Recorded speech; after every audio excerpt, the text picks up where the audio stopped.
الحمد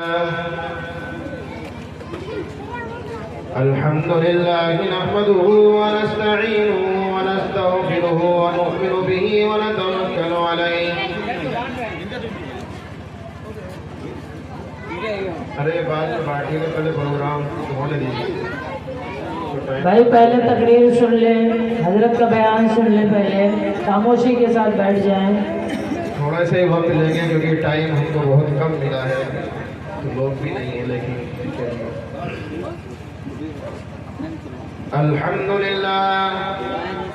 لله نحمده ونستعينه ونستغفره ونؤمن به ونتوكل عليه ونعوذ بالله من شرور أنفسنا ومن سيئات أعمالنا من يهده الله فلا مضل له ومن يضلل فلا هادي له ونشهد أن لا إله إلا الله وحده لا شريك له ونشهد أن سيدنا ومولانا محمدنا ونبينا وشفيعنا وهادينا وسبلنا ورسلنا محمدا عبده ورسوله أرسله بالحق بشيرا ونذيرا وداعيا إلى الله بإذنه وسراجا منيرا. صدق الله العظيم وصدق رسوله النبي الكريم ونحن على ذلك من الشاهدين والشاكرين والحمد لله رب العالمين. قال الله تبارك وتعالى في القرآن المجيد والفرقان الحميد: أعوذ بالله من الشيطان الرجيم. بسم الله الرحمن الرحيم. يا أيها الذين آمنوا ادخلوا في السلم كافة ولا تتبعوا خطوات الشيطان إنه لكم عدو مبين. وقال تعالى: قل هل يستوي الذين يعلمون والذين لا يعلمون.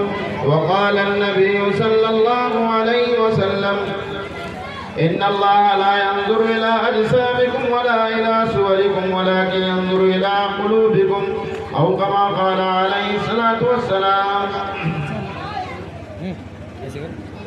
امت مرحوم کا جب تک تھا قرآن پر عمل، امت مرحوم کا جب تک تھا قرآن پر عمل، اس کی شوکت پوری دنیا میں رہی ضرب المثل. اس کی شوکت پوری دنیا میں رہی ضرب المثل. چھوڑ کر قرآن کو مسلم حق سے بیگانہ ہوا، چھوڑ کر قرآن کو مسلم حق سے بیگانہ ہوا. دین بھی رسوا کیا اور آپ بھی رسوا ہوا. رونق اسٹیج علماء اکرام اور مفتیان اعظام، صدر جلسہ عالی جناب قاری عبدالرؤوف صاحب، استاد مدرسہ ضیاء العلوم میدان پور، مہمان خصوصی حضرت مولانا عبدالعلی صاحب، سامعین احمد، پردہ نشین، پیاری خواتین، پیاری ماں بہنوں،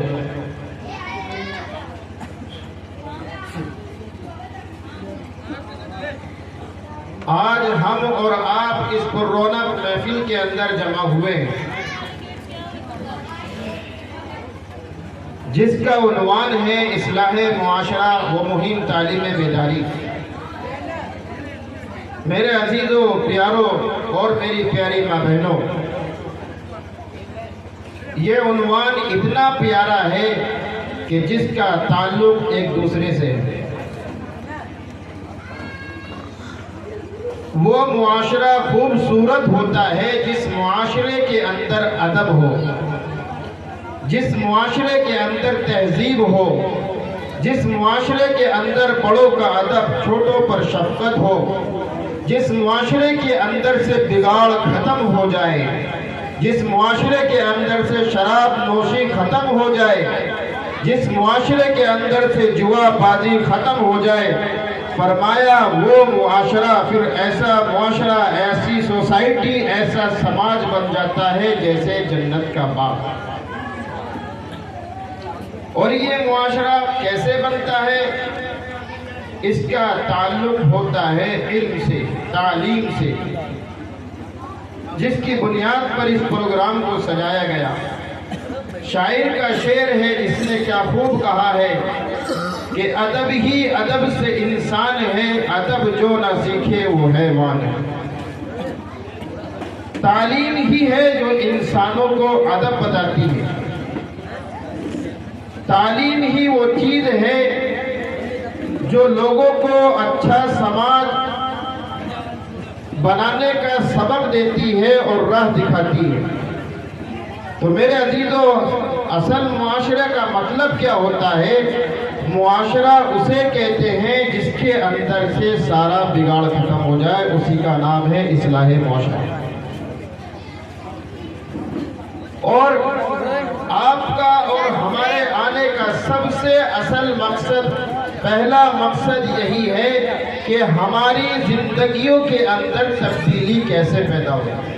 ہم اور آپ یہاں جمع ہوئے ہیں، ان سب کا مقصد یہی ہے کہ ہماری زندگیوں کے اندر کیسے چینجنگ آ جائے، کیسے بدلاؤ آ جائے، کیسے ہماری زندگی محمد عربی صلی اللہ علیہ وسلم کے بتائے ہوئے طریقے کے مطابق ہو جائے، کیسے ہماری زندگی شیطانی راستوں سے ہٹ کر خدا کے فرمان کے مطابق چلنے والی ہو جائے۔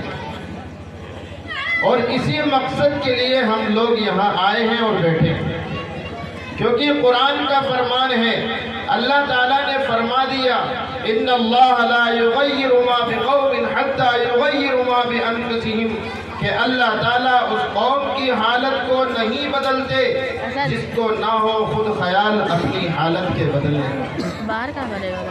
اگر ہم یہ نیت کر کے بیٹھیں کہ ہمیں اپنی حالت بدلنی ہے، اپنے اندر بدلاؤ لانا ہے، تو میرے عزیزوں، میرے پیاروں، ہمارا بیٹھنا، ہمارا چلنا، ہمارا جاگنا، ہمارا آنا سب کا سب قابل مبارکباد ہے۔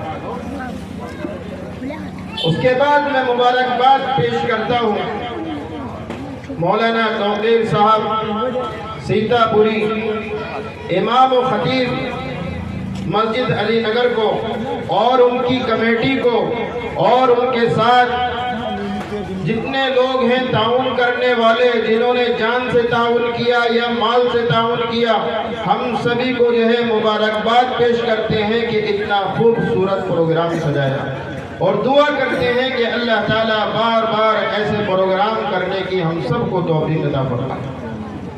میرے پیاروں، ان پروگرام کے بے شمار فائدے ہیں، ابھی ہمیں معلوم نہیں،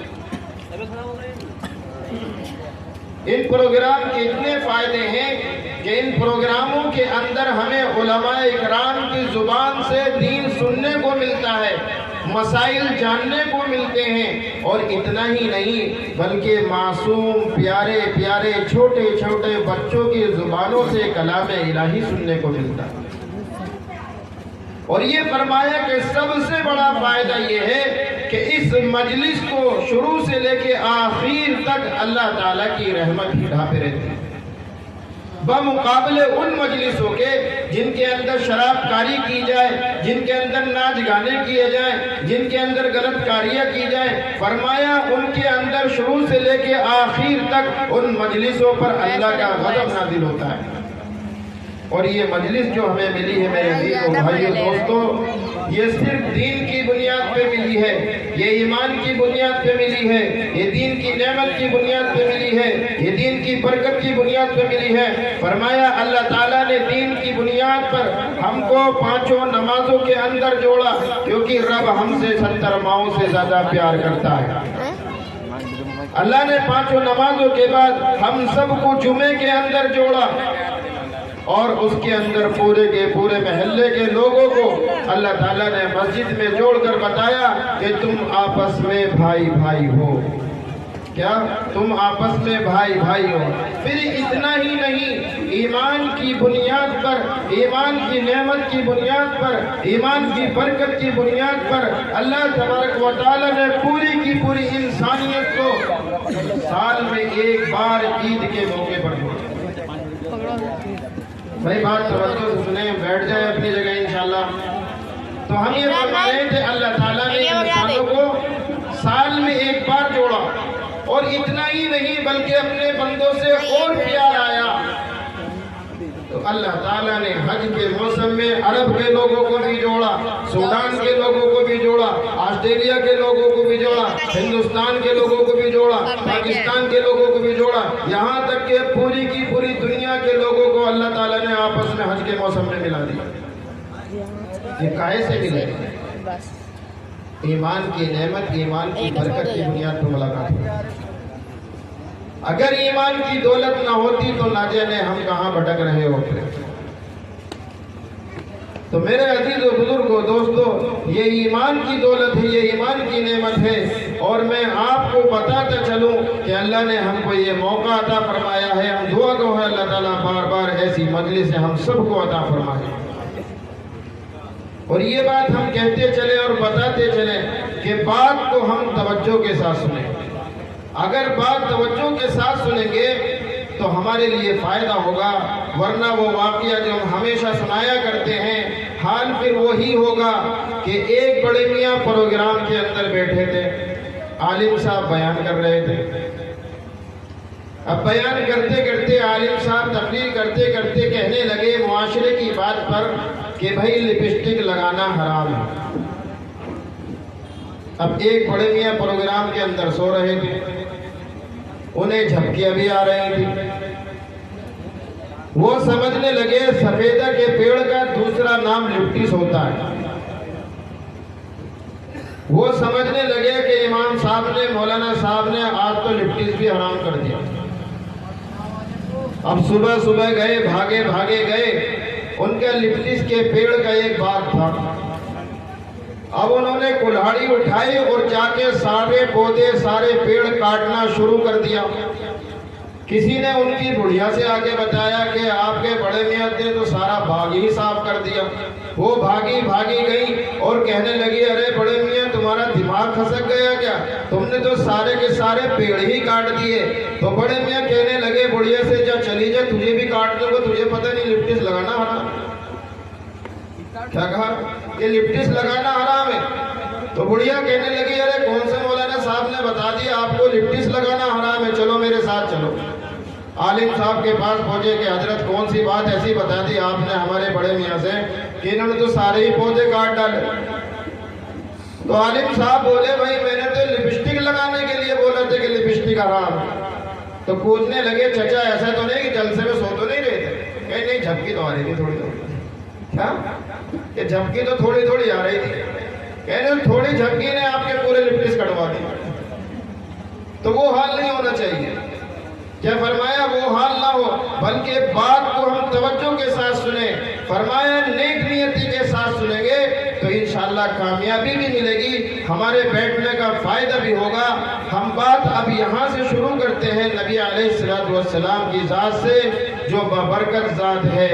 واقعے تو اور بہت ہیں، ہم آپ کو بتائیں گے، لیکن وقت کم ہے۔ ہم صرف اتنا ہی کہیں گے کہ ہم سب سے پہلے اولاً آقا مدنی احمد مجتبی محمد مصطفیٰ صلی اللہ علیہ وسلم کی شان کے اندر بآواز بلند عقیدہ نذرانہ پیش کریں۔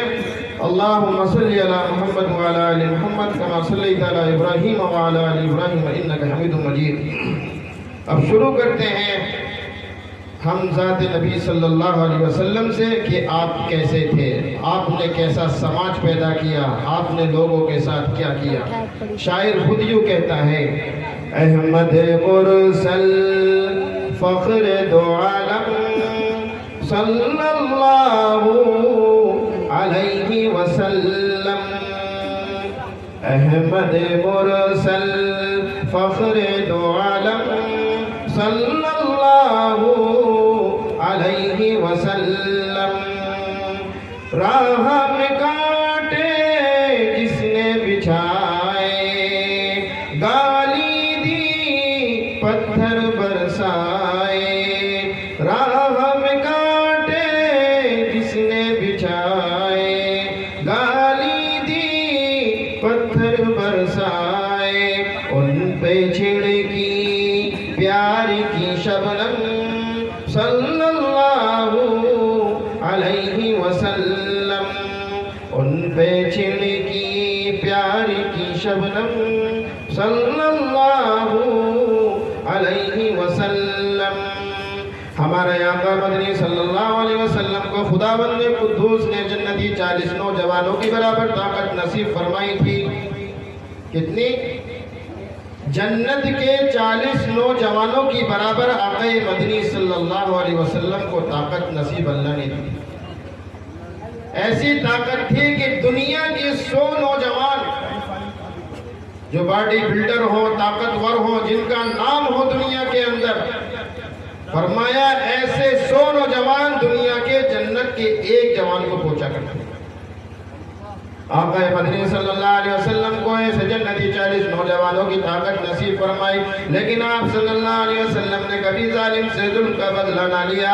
آپ صلی اللہ علیہ وسلم نے اونٹ کی اونجلی پھینکنے والوں کو بھی معاف فرما دیا، آپ نے کوڑا پھینکنے والوں کو بھی معاف فرما دیا، آپ نے تکلیف دینے والوں کو بھی معاف فرما دیا، آپ نے کانٹے ڈالنے والوں کو بھی معاف فرما دیا.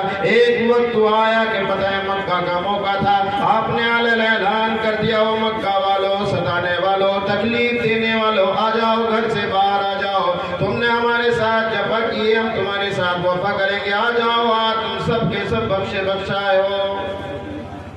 کون؟ وہ ہمارے نبی کی ذات ہے.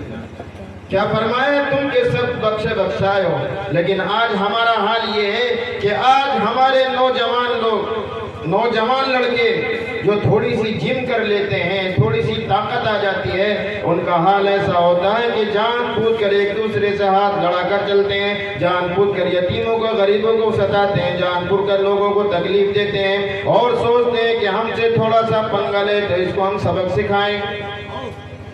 نبی علیہ السلام کے برابر طاقت نہیں، لیکن آپ نے پھر بھی ظالم کو معاف فرما دیا. او میرے نوجوان، یہ تیری جوانی تو ختم ہو جائے گی، تیرا سارا کا سارا جسم کیڑے مکوڑوں کا ہو جائے گا، سارا کا سارا جسم قبر کے حوالے ہو جائے گا. تجھے تو تھوڑی بہت فکر رکھنی چاہیے تھی. اس جسم کو یتیموں کے ساتھ خرچ کرتا، اس جسم کی طاقت کو اللہ کے دین کے لیے خرچ کرتا، اس جسم کی طاقت کو غریب و یتیموں کے لیے سہارا بنتا.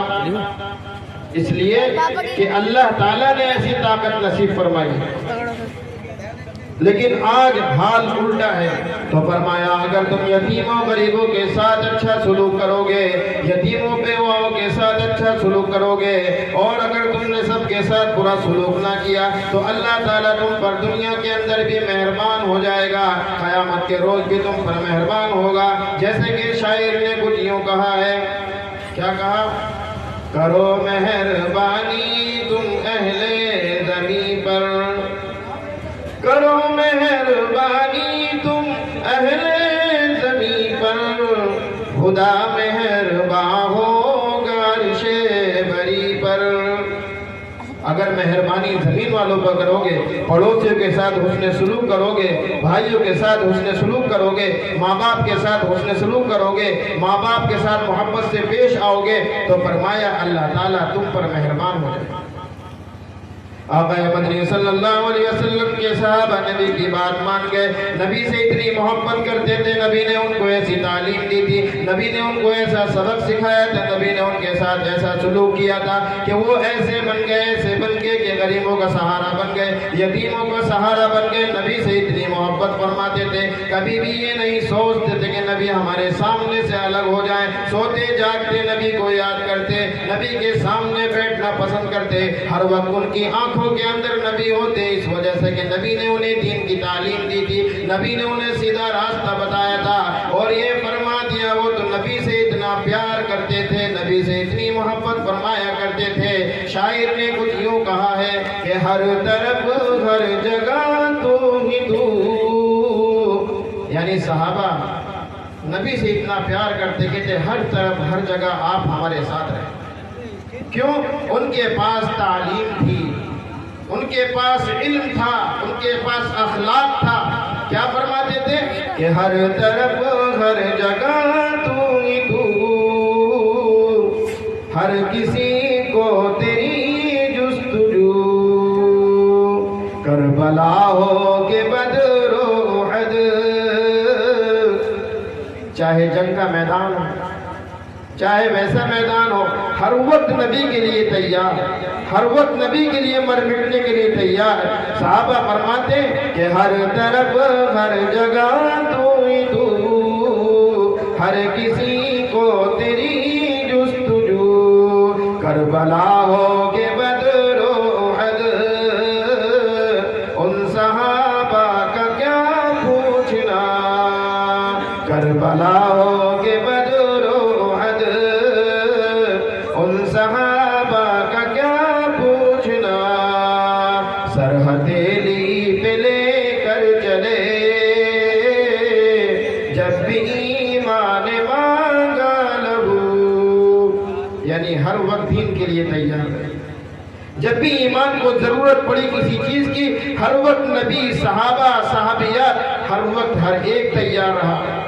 فرمایا اسی موقع کے اندر ایک مکہ کا پہلوان آ گیا اور نبی علیہ السلام سے جو صحابہ محبت فرمایا کرتے تھے، وہ پہلوان کہنے لگا میں ایمان اس وقت تک نہ لاؤں گا جب تک نبی سے کشتی نہ کر لوں، جب تک نبی سے مقابلے میں نہ گر جاؤں، اس وقت تک میں مسلمان نہیں ہوں گا۔ اگر میں نے نبی کو پچھاڑ دیا تو میں مسلمان نہیں ہوں گا، ایمان نہیں لاؤں گا، اور اگر نبی کو میں نے پچھاڑ دیا، نبی نے مجھے پچھاڑ دیا، تو میں انشاءاللہ نبی کے اوپر کلمہ پڑھ لوں گا۔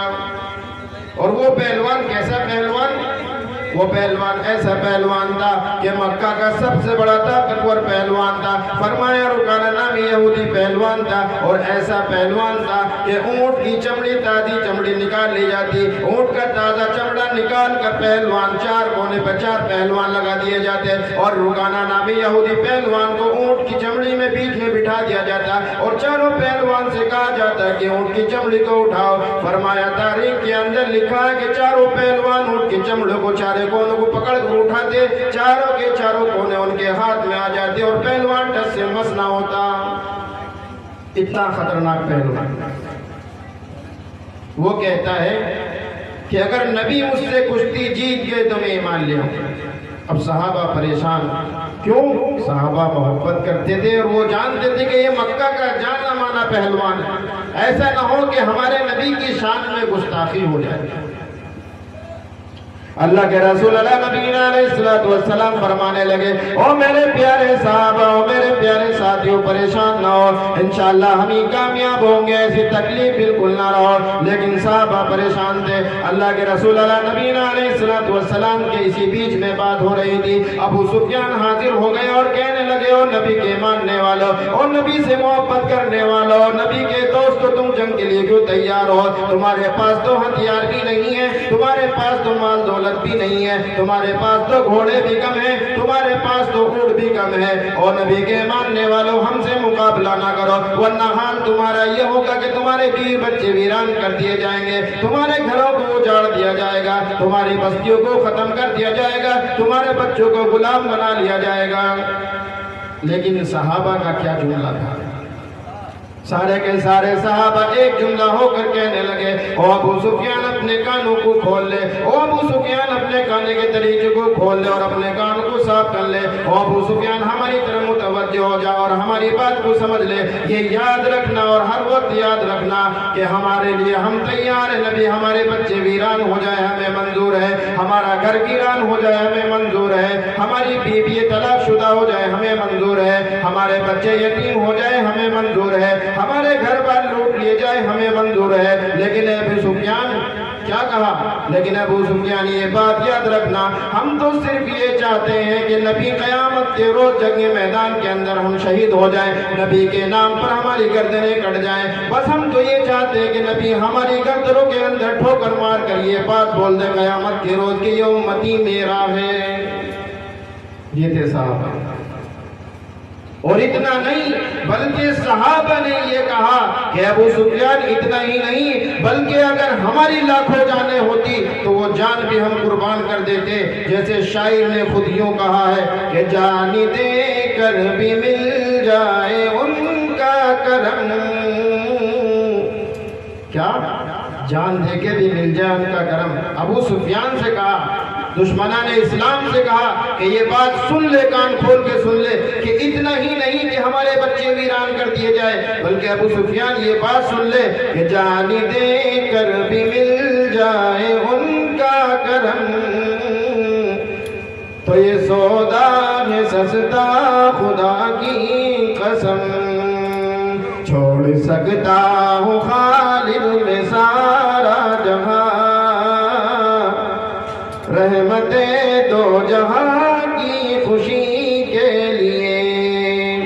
صحابہ کرام کہنے لگے ابو سفیان ایک جان نہیں 50 جان ہوگی اس وقت بھی ہم تیار ہیں. اور میرے پیارے عزیزوں بزرگوں بھائیوں دوستوں آج اگر اس جگہ پہ ہم ہوتے تو ہمارا حال کیا ہوتا؟ ہم تو بھاگ جاتے. وہ صحابہ ایسے صحابہ تھے جن کو برائی سے روکا گیا وہ برائی سے باز آ گئے, جن کو غلط راستے سے ہٹایا گیا وہ غلط راستے سے ہٹ گئے. ان کے سامنے شراب کو حرام کر دیا گیا, شراب انہوں نے چھوڑ دی. ان کے سامنے جوئے کو منع کر دیا گیا, جوا انہوں نے چھوڑ دیا. اور میرے پیارے عزیزوں بزرگوں دوستوں میری پیاری ماں بہنوں آج ہمارا حال یہ کہ ہم پریشان ہیں, لیکن ہمارا مسلمان بھائی زنا کے اندر بھی مبتلا ہے, ہمارا مسلمان بھائی جوئے کے اندر بھی مبتلا ہے, ہمارا مسلمان بھائی چوری کے اندر بھی مبتلا ہے. ساری خرابیاں تو ہمارے اندر آ گئی اور پھر امید رکھتے ہیں اللہ کی رحمت سے. ایسا کہاں ہوتا ہے؟ فرمایا شراب کو حرام کر دیا گیا اور بتا دیا گیا یا ایھا الذین آمنوا انما الخمر والمیسر والانصاب والازلام رجس من عمل الشیطان فاجتنبوه لعلکم تفلحون. کیا اے لوگوں شراب وہ ہے جس کے اندر نشہ ہوتا ہے. خمر کے معنی آتے ہیں ڈھانپنے کے, جو عقل کو دل و دماغ کو ڈھانپ لیتی ہے. فرمایا شراب حرام کر دی گئی. صحابہ اکرام ایک دم رک گئے, وہاں کے لوگ رک گئے کیونکہ عرب کے لوگوں کے اندر بد اخلاقی میں ایک بری عادت شراب بھی تھی. وہ مان گئے. کیوں؟ جب انسان شراب پی لیتا ہے غلط کام کر بیٹھتا ہے تو نالی کا کیڑا بن جاتا ہے, وہ برے لوگوں کی نظروں میں برا ہو جاتا ہے. لوگ اس سے بات کرنا پسند نہیں کرتے, لوگ اس کا نام لینا پسند نہیں کرتے, لوگ اسے اپنی پارٹی کے اندر بلانا پسند نہیں کرتے, اپنے پروگراموں میں شامل کرنا پسند نہیں کرتے. کیوں؟ شراب پیتے ہیں. یہ آئیں گے تو ان کے آنکھوں سے بدبو آئے گی, یہ آئیں گے تو ان کے منہ سے بدبو آئے گی, یہ آئیں گے تو ہول پول بنیں گے, یہ آئیں گے تو بری بات کہیں گے, یہ آئیں گے تو گالی گلوچ کریں گے. فرمایا شراب پینے والا گالی بھی دیا کرتا ہے, شراب پینے والا ہر برے کام کرتا ہے, کیونکہ شراب ساری برائیوں کی جڑ ہے. صحابہ اکرام اسلام سے پہلے منع کر دیا گیا, رک گئے. جوئے کے لیے منع کر دیا, جوئے سے بھی باز آ گئے. کیوں؟ جوا ایسی چیز ہے, ہر وہ چیز جوا ہے جس کے اندر بازی لگائی جائے, چاہے اس میں ہارا جائے یا جیتا جائے. کبوتر بازی بھی جوا ہے, پتنگ بازی بھی جوا ہے, سٹا بھی جوا ہے, شطرنج بھی جوا ہے. اور جوئے کے اندر حال یہ ہوتا ہے کہ جوئے والا دو طبقوں سے گناہگار ہوتا ہے. جوئے والے کو ڈبل گناہ ملتا ہے. اس کی وجہ کیا ہے؟ ایک تو گناہ اس بات کا ملتا ہے کہ اللہ تعالیٰ نے فرما دیا او لوگوں ہم نے تمہیں حکم دیا حلال کمانے کا, او لوگوں ہم نے تمہیں حکم دیا حلال کھانے کا. لیکن اس کے بعد وہ کیا کرتا ہے جوئے والا؟ حلال کمائی کو حرام کام میں لگاتا ہے. تو اللہ کا حکم توڑا, ایک گناہ. پیسہ اگر ہرا کے آیا تو ایک گناہ کے حرام کام میں گھسایا, اور اگر پیسہ جیت کے آیا تو حرام طریقے سے مال کما گیا. تو کیا فرمایا کہ جس نے حرام مال اپنے بچوں کو کھلایا, اپنے بیوی بچوں کو کھلایا, اپنی آل اولاد کو کھلایا, اپنے بھائیوں کو کھلایا, محلے والوں کو کھلایا, گھر والوں کو کھلایا, بتایا کہ خوبصورت خون کے اندر, حلال خون کے اندر اگر ایک نقطہ بھی, اگر ایک بوند کے اندر ایک بوند بھی اگر اس کی حلال کمائی کے اندر حرام کمائی مل گئی تو سارا کا سارا خون ناپاک ہے. ہوگا کہ نہیں ہوگا؟ پورے کے پورے بھرے ہوئے ڈرم کے اندر جس میں شربت ہو, روئے ہفتہ کا